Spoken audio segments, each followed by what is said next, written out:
অনুষ্ঠানে এই অভিনন্দন জানানোর জন্য, স্বাগতম জানানোর জন্য, তার সাথে আমি এই পূজা উপলক্ষে সবাইকে পূজার অভ্যর্থনা জানাচ্ছি, অভিনন্দন জানাচ্ছি।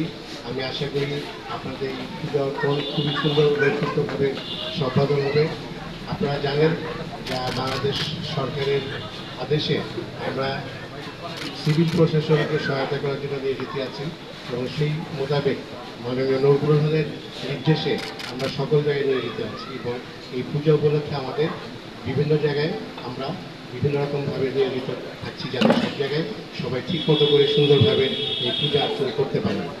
এবং এই আজকে এইখানে স্টেপের আমাকে খুব ভালো লাগছে যে সবার মধ্যে খুব সুন্দর একটা সম্প্রীতি বিরাজ করছে।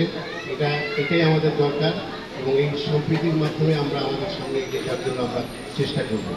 এবং আমি আশা করব আজকে যে সপ্তমী এবং পরে যে 3 দিন পূজা অর্চন হবে, এটা যেন সবাই খুব সুন্দরভাবে করতে পারে, সুস্থভাবে করতে পারে এবং সবাই তাদের মনোবাসনা পূর্ণ করতে পারে, সেই কামনা করে আমি আমার বক্তব্য শেষ করছি। ধন্যবাদ।